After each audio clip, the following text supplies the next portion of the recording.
Days with my step sister episode 2 के starting में हम यूटा को देख पाते हैं जो कि सो रहा था, लेकिन फिर वो जैसे तैसे करके सुबह उठ जाता है। इसके बाद जैसे ही वो रेडी होकर किचन में जाता है खाना खाने के लिए, तभी वो वहाँ पर साकी को खाना बनाते हुए देख लेता है और कहता है क्या पिछली रात तुम्हें अच्छी तरीके से नींद आई। जवाब में साकी बोलती है कि हाँ, तुम्हारे बात के वजह से मैं अच्छी तरीके से सो पाई, उसके लिए तुम्हारा बहुत ज्यादा शुक्रिया। लेकिन तुम इस तरह से हमेशा बाथटब में पानी मत रखना वरना वो वेस्ट हो जाएगा। अब अगले सीन में हम उनका स्कूल का सीन को देख पाते हैं जहाँ पर कि वो दोनों ही स्कूल आए थे और जो यूटा था वो तो ऊपर से बस साकी को ही देखे जा रहा था जो कि चुपचाप एक जगह पर बैठी थी। लेकिन ये करते हुए तभी यूटा का दोस्त देख लेता है और उसके पास आते हुए कहता है मुझे पता है कि तुम्हारा नजर साकी के ऊपर है यूटा, मैं तुम्हारे लव लाइफ में दखल तो नहीं देना चाहता, लेकिन मैं तुम्हें सलाह देना चाहता हूँ कि तुम्हें जितना हो सके उस लड़की से दूर रहना चाहिए। यूटा कहता है तुम चिंता मत करो, मैं उसको पटाने की कोशिश नहीं कर रहा हूँ, वो तो काफी ज्यादा सुंदर है, वो मेरे लिए बिल्कुल ही एक परफेक्ट मैच नहीं है। जिसमें उसका दोस्त कहता है स्कूल में ऐसा र्यूमर है कि साकी अपने शरीर को बेचती है और गंदा गंदा काम करती है, इसी कारण से वो ज्यादातर लोगों से दूर रहती है और उसके सुनहरे बाल भी है, यहाँ तक कि उसने पियर्सिंग भी करा है। उसे देखकर ऐसा लगता है कि वो एक बैड एस लड़की है और कई बार तो उसको होटल से भी आते हुए देखा गया था। ये सब सुनकर यूटा कहता है लेकिन ये सब कुछ तो बस अफवाह है, सच थोड़ी ना है। उसका दोस्त कहता है बेसबॉल टीम के एक लड़के ने साकी से एक बार कन्फेस किया था, लेकिन साकी ने तो उसको आसानी से रिजेक्ट कर दिया। और ये बोलते हुए तो यूटा का दोस्त वहाँ से चला जाता है। देन अगले सीन में हम टेनिस ग्राउंड को देख पाते हैं जहाँ पर की लड़की और लड़के टेनिस खेल रहे थे और उसी में से एक लड़की जो कि काफी ज्यादा चेयरफुल थी और इसका नाम है माया और इसको देखकर ऐसा लगता है कि ये सभी के दोस्त है और सभी को अपना बना लेती है। वहीं पर हम यूटा को भी देख पाते हैं जो कि बस उस खेल का ही देखे जा रहा था और साकी भी उसके साइड में बस गाने सुने जा रही थी और खेल को देखे जा रही थी। और ये जब यूटा देखता है तो उसके पास जाकर वो बात करने लगता है और बोलता है कि साकी क्या तुम क्लास को स्किप कर रही हो। साकी बोलती है नहीं, और क्या तुम अब मुझे बड़े भाई की तरह सलाह दोगे। जिसमें यूटा कहता है अगर तुम किसी को जानते हो और उसको अकेले बस चुपचाप बाहर बैठे हुए देखते हो तो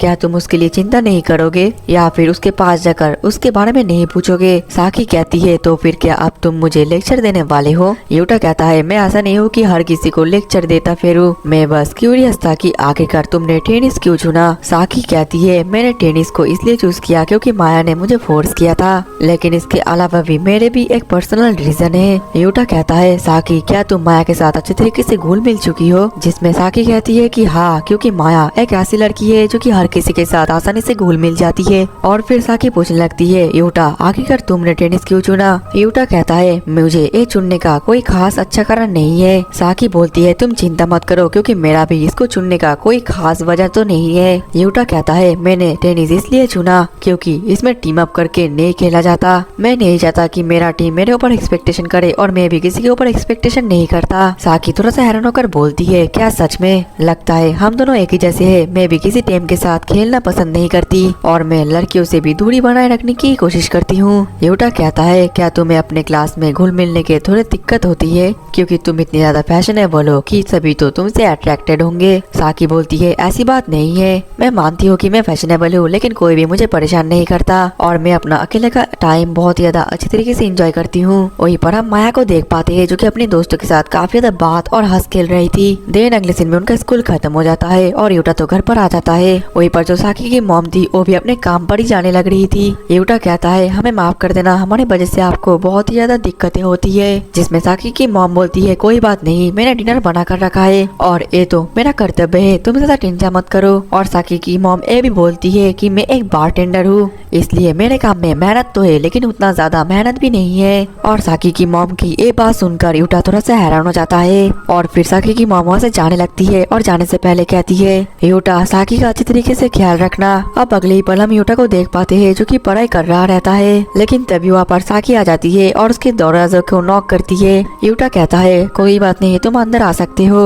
साकी कहती है मैं घर पर आ गई। यूटा कहता है वेलकम होम और फिर साकी लाइट जला देती है और बोलती है इतने अंदर में पढ़ाई मत करो, तुम्हारे आगे खराब हो सकता है, तुम पार्ट टाइम जॉब और पढ़ाई एक ही साथ करते हो, तुम तो काफी ज्यादा हार्ड वर्किंग और अमेजिंग हो। यूटा कहता है ये इतना भी ज्यादा अमेजिंग काम नहीं है तभी साकी यूटा से पूछने लगती है, क्या तुम्हें पता है किसी ऐसी जॉब के बारे में जो आसान भी हो और पैसे भी बहुत ही ज्यादा मिले? क्योंकि मैं भी कुछ पैसे कमाना चाहती हूँ, लेकिन मैं नहीं चाहती कि मुझे पैसे कमाने के लिए ज्यादा समय देना पड़े। ऐसा कोई जॉब जो कि 1 या 2 घंटे के लिए मुझे 10,000 20,000 येन दे। यूटा बोलता है, मुझे तो नहीं लगता कि ऐसा भी कोई जॉब है जो कि इतने कम समय में इतना पैसा दे सकता है। साकी बोलती है, मुझे पता है इतने कम समय में इतना ज्यादा पैसा कमाने के लिए बस एक ही रास्ता है, वो है बेचना। यूटा तो ये सुनकर हैरान हो जाता है और कहता है, बेचना? आखिरकार तुम्हारा मतलब क्या है? जिसमें साकी बताने लगती है, मैंने एक बार पढ़ा था कि अगर आप पैसा कमाना चाहते हो तो फिर आपको खुद को ही बेचना आना चाहिए। और ये सुनने के बाद तो यूटा कुछ और ही समझने लगता है। फिर वो कहता है, साकी तुम्हें पैसा कमाने के लिए अपने सेल्फ रिस्पेक्ट भी बजाय रखना चाहिए। साकी बोलती है, हाँ मुझे पता है और मैं अपने सेल्फ रिस्पेक्ट को बचा कर ही रखती हूँ। यूटा कहता है, क्या तुम ये बात अपने मॉम के सामने बोल सकती हो? साकी कहती है कि हाँ मैं जरूर कह सकती हूँ, और इसके अलावा भी वो मुझे एडल्ट बनते हुए देख कर खुश होंगी। यूटा कहता है, क्या सच में? तुम्हारी परवरिश तो बहुत ही अच्छी हुई है। ये सुनकर साकी पूछती है, क्या तुम्हारा फैमिली डिफरेंट है? क्या तुम जब काम करने लगे थे तब तुम्हारे पापा खुश नहीं थे? जिसमें यूटा कहता है, मुझे नहीं लगता, अगर मेरे ऐसे काम पर मेरे डैड खुश होते तो मुझे अच्छा नहीं लगता। साकी कहती है, क्या मतलब? तुम ऐसा काम नहीं करते? तुम तो पिछले दिन ही गए थे और वहाँ पर जाकर चीजें भी बेचे थे। ये सुनने के बाद यूटा समझ जाता है कि वो तो साकी का बात का बिल्कुल ही गलत मतलब निकल रहा था। देन अगले दिन में वो दोनों एक साथ डिनर कर रहे थे और तभी यूटा साकी से इस बात के लिए माफी भी मांगता है। साकी कहती है, अरे कोई बात नहीं, मैं तुम पर इसको दोष भी नहीं देना चाहती। मुझे पता है कि मेरा ड्रेसिंग सेंस और मेरा हेयर स्टाइल और मेरा पर्सनैलिटी देखकर लोग ऐसा तो सोचेंगे ही, लेकिन मेरे लिए मेरा सुंदर होना ही एक हथियार है जो कि मैं सोसाइटी में आगे बढ़ने के लिए यूज करती हूँ। और साकी ये भी बोलती है, आज तो तुमने मेरे मॉम को भी काम पर जाते हुए देखा था, है ना? उस वक्त वो सुंदर लग रही थी। यूटा कहता है कि हाँ वो काफी ज्यादा खूबसूरत लग रही थी। साकी बोलती है, मुझे पता है, लेकिन वो सिर्फ हाई स्कूल तक ही पढ़े है, क्या तुम्हें ये अजीब नहीं लगता?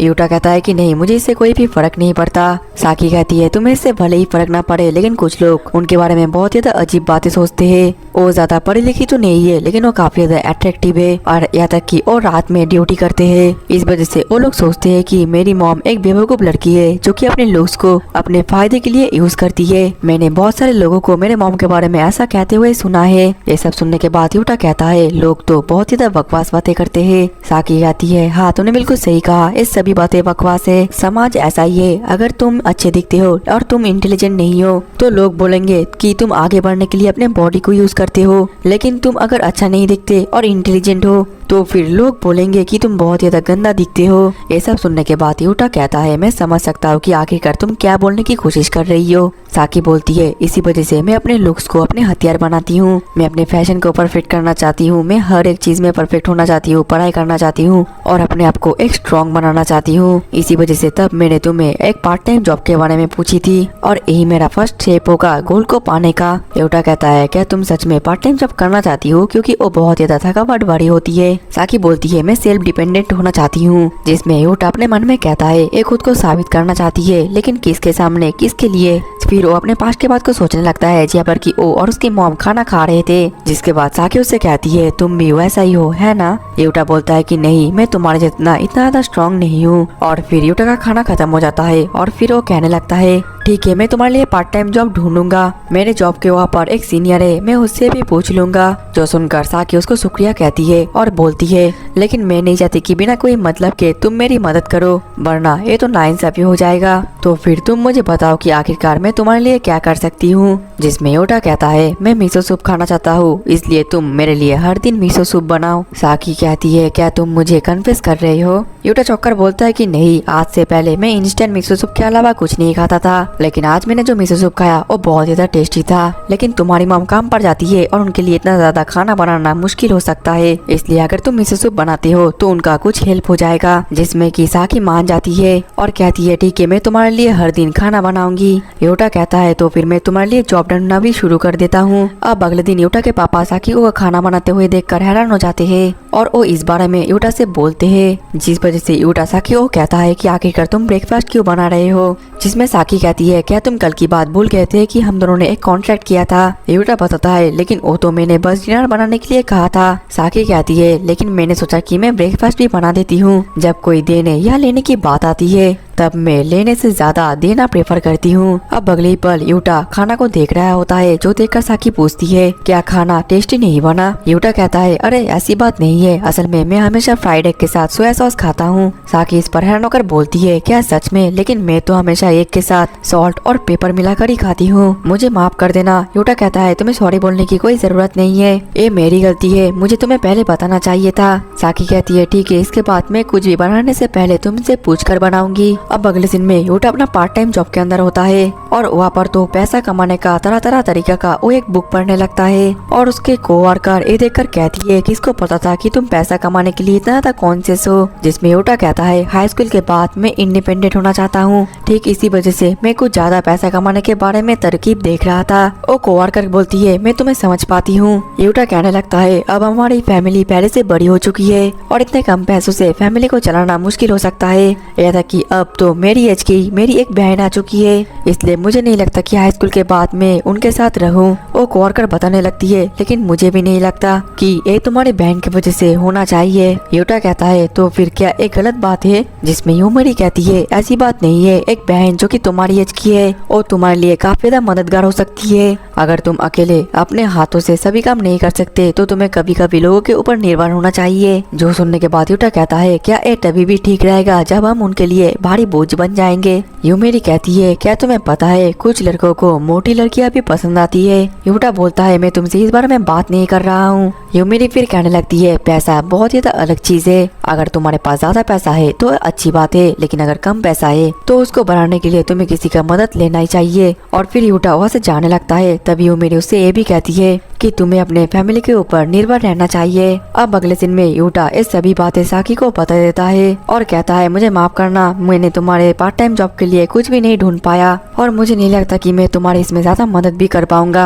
साकी कहती है मैं तो काफी ज्यादा हैरान हूँ कि तुम एक लड़की के साथ इतना ज्यादा घुल मिल चुके हो। यूटा थोड़ा सा घबराने लगता है और कहता है इतनी भी बड़ी बात नहीं है। फिर साकी कहने लगती है तुम्हारी कोवर्कर काफी ज्यादा बड़ी, सुंदर और सेल्फ इंडिपेंडेंट है, तो मुझे लगता है उन्होंने जो भी कहा है वो बिल्कुल सही होगा, लेकिन इसके बावजूद भी मैं इंडिपेंडेंट बनना चाहती हूँ। जिसमें यूटा कहता है क्या तुम्हें मेरे और मेरे पापा के ऊपर भरोसा नहीं है। साकी बोलती है ऐसी बात नहीं है, तुम और तुम्हारे पापा बहुत ही अच्छे इंसान हो और मैं तुम दोनों के ऊपर भरोसा करती हूँ, लेकिन अगर तुम दोनों बुरे लोग होते तो मेरे लिए आसान होता। और ये सुनने के बाद तो यूटा काफी हैरान हो जाता है और फिर वो कुछ बोलने वाला ही था, लेकिन इतने में ही साकी डिनर खत्म करके वहाँ से चली जाती है। इसके बाद यूटा जैसे ही अपने कमरे में सोने जाने वाला होता है तभी वो अपने दरवाजे पर एक बैग लटका हुआ देखता है। अब अगले दिन हम यूटा को देख पाते हैं जो कि स्कूल की तरफ जा रहा था, लेकिन तभी उसको जेब्रा क्रॉसिंग में साकी खड़ी हुई दिखती है, लेकिन वो उससे बात नहीं करता और उसको इग्नोर करने की कोशिश करता है। और फिर साकी रास्ता पार कर रही होती है, लेकिन उस वक्त तो वो अपने कानों में ईयरफोन लगा रखी थी, जिससे साकी को पता नहीं चलता कि वो तो एक ट्रक का सामने आ चुकी है। और ये देखकर तो यूटा काफी हैरान हो जाता है और जल्दी से उसको बचाने की जाने की कोशिश करता है। अब अगले दिन में हम उनके स्कूल के अंदर साकी और माया को टेनिस खेलते हुए देख पाते हैं और यूटा भी खड़ा होकर उन लोगों को टेनिस खेलते हुए देख रहा था। और तभी वो कुछ समय पहले के सीन को सोचने लगता है जहाँ पर यूटा ने तो साकी को बचा लिया था और वो उसके ऊपर गुस्सा कर रहा था, तुम काफी ज्यादा केयरलेस थे, तुम मर भी सकते थे और मैं इसको इतना आसानी से इग्नोर नहीं कर सकता। वहीं पर साकी तो काफी ज्यादा डरी हुई थी और वो यूटा को सॉरी भी कहती है। अब अगले ही पल बारिश होने लगता है और यूटा का तो क्लास खत्म हो जाता है और वो लोग घर जाने वाले थे, लेकिन तभी यूटा नोटिस करता है कि साकी तो अम्ब्रेला नहीं लाई थी, जिस वजह से वो बाहर खड़ी हुई थी। अब अगले दिन में हम यूटा को देख पाते हैं जो कि घर पर पहुंच जाता है, वो भी पूरी तरीके से भीग कर। और वही दूसरी तरफ जो साकी थी वो तो यूटा का छतरी लेकर ही आ रही थी, तो हमें पता चलता है कि यूटा ने तो अपनी छतरी साकी को दे दिया था। देन यूटा नहा रहा होता है और वो उसी बात के बारे में सोचता है जब साकी ने उससे कहा था कि वो सेल्फ डिपेंडेंट होना चाहती है। इसके बाद यूटा जैसे ही नहा कर बाहर आता है तभी वो घर के अंदर साकी और माया को बैठे हुए देखकर बहुत ही ज्यादा हैरान हो जाता है। और इसी के साथ ही दोस्तों हमारा एपिसोड 2 भी खत्म हो जाता है। आप लोगों ने इस एनिमे में बहुत ज्यादा प्यार दिखाया है, तो आप लोग अगर इसका नेक्स्ट एपिसोड चाहते हो तो ज्यादा से ज्यादा कमेंट करो, क्योंकि इसका नेक्स्ट एपिसोड भी रिलीज हो चुका है। मैं उसको बहुत जल्द अपलोड कर दूंगा। मिलते हैं नेक्स्ट एपिसोड में, तब तक के लिए टाटा बाय बाय सायोनारा।